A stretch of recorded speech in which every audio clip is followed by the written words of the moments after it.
काशी हिंदू विश्वविद्यालय स्थित स्वतंत्रता भवन सभागार में एक राष्ट्र एक चुनाव विषय पर संगोष्ठी का आयोजन किया गया, जिसमें मुख्य अतिथि के रूप में भाजपा के राष्ट्रीय प्रवक्ता व राज्यसभा सांसद डॉक्टर सुधांशु त्रिवेदी ने भाग लिया। वहीं कार्यक्रम की अध्यक्षता बिहार एवं मेघालय के पूर्व राज्यपाल फागू चौहान ने किया। राज्यसभा सांसद डॉक्टर सुधांशु त्रिवेदी ने मीडिया से बात करते हुए कहा कि संविधान निर्माताओं ने देश के लोकतंत्र की संकल्पना की। उन्होंने एक साथ सारे चुनाव कराने का फैसला किया था। 1952 से 67 तक इसी के तहत एक चुनाव किया गया।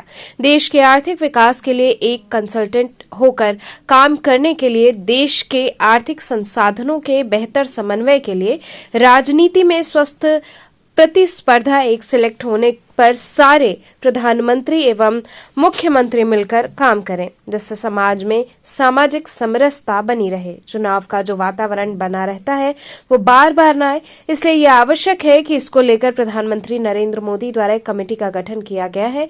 इस कमेटी के अनुसार एक देश एक चुनाव का विचार संविधान के निर्माता के अनुरूप है। उन्होंने आगे कहा कि जो इसका विरोध कर रहा है वो हर नए प्रयास का विरोध किया है। देश ने एक भारत और श्रेष्ठ भारत के विचार पर चलने का विचार बना लिया है। काशी हिंदू विश्वविद्यालय में थे, एक राष्ट्र एक चुनाव पर आपका संवाद हुआ है, क्या रहा? देखिए, संविधान निर्माताओं ने जब देश के लोकतंत्र की संकल्पना की तो उन्होंने एक साथ ही सारे चुनाव कराने का निर्णय लिया था और 1952 से 67 तक इसी के तहत एक चुनाव हो रहे थे। देश के आर्थिक विकास के लिए,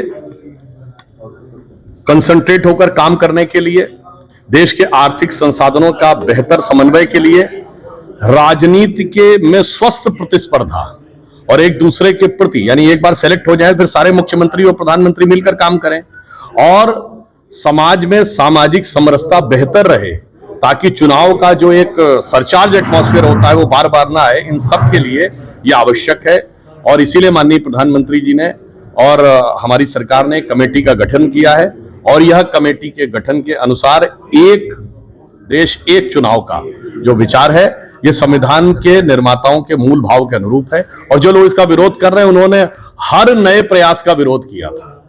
मैं याद दिलाना चाहता हूं, चाहे भारत में डिजिटल ट्रांसफॉर्मेशन लाना हो या भारत के अंदर कोई टेक रिवोल्यूशन लाना हो, चाहे उस जमाने में जब हमारा जो भी आर्थिक विकास थे जो सबके विरुद्ध में खड़े थे, जीएसटी के विरुद्ध में खड़े थे, वो रिफॉर्म में खड़े हैं। परंतु कोई चलना चाहे या न चलना चाहे, देश ने एक भारत श्रेष्ठ भारत की दिशा में चलने का विचार बना लिया। मोदी जी ब्लॉग में लिख रहे हैं एकता का महाकुंभ युग परिवर्तन की आहट है।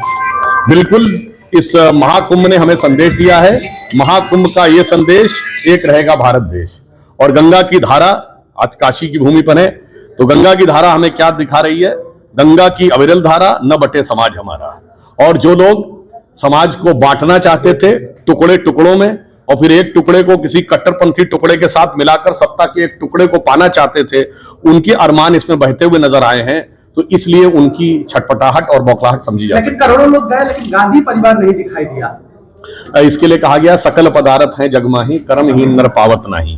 आखिरी प्रश्न, सनातन संस्कृति को लेकर योगी ने ट्वीट किया है कि गठबंधनों की संस्कृति नहीं पैदा होने देगी, क्या इस वजह से? देखिए, ये देश वो है जहां पर कि किसी भी चीज में जड़ता नहीं है। कठमुल्ला शब्द का अर्थ होता है यानी जो काठ का बना हुआ हो, जिसके अंदर कोई परिवर्तन नहीं हो सकता। परंतु भारतीय समाज या हिंदू समाज या सनातन धर्म तो है, यह निरंतर प्रवाहमान है, जो हर प्रकार के विचार का स्वागत करता है, जो वेदों के उद्घोष को मानता है। आनो भद्रः कृत्वो अंत विश्वता, यानी let the noble thought come from all the side. हम किसी का विरोध नहीं करते। तो मुझे लगता है जो आज के युग का जो शाश्वत धर्म है वो हिंदू धर्म और सनातन धर्म उसी दिशा में आगे बढ़ रहे हैं। जो कुंभ का पर्व हमारी धार्मिकता, हमारी सांस्कृतिक एकात्मता, हमारी वैज्ञानिकता और हमारी सामाजिक समरसता का यह प्रतीक था। जिसे एक पंक्ति में कहना चाहूंगा, इस कुंभ ने संदेश दिया है कि जाति प्रांत और वर्ग भेद के भ्रम को दूर भगाता है, सबके मन का भाव एक है, सबकी भारत माता है, अनेकता में ऐक्य मंत्र को जन जन फिर अपनाता है, देखो प्यारा देश हमारा आगे बढ़ता जाता है। कुंभ में सर लगभग 70 करोड़ सनातनी डुबकी लगाए। सनातन का पुनरुत्थान है क्या? एक पंक्ति में कहता हूं, भारत मां अंगड़ाई लेती, सुप्त चेतना जाग रही और ऋषि मुनियों की देवधरा फिर अपना रूप संवार रही। वन नेशन वन इलेक्शन पे आज सुधांशु त्रिवेदी जी आ रहे हैं, उनका व्याख्यान है यहाँ पे। और वन नेशन वन इलेक्शन से फायदा ही फायदा है, नुकसान कोई नहीं है।